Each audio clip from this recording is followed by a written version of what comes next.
Hello po ma'am, Susana G. Magandang araw po sa iyo ma'am. So, ako pala si Mr. Wingbin. So, for short, AMWB.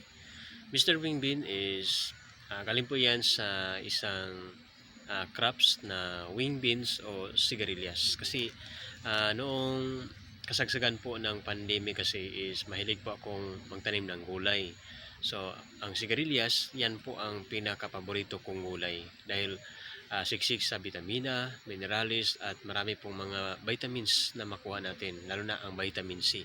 So uh, nakakatulong din yan para manatili po tayong youthful, no? Napapaganda yan ng skin natin.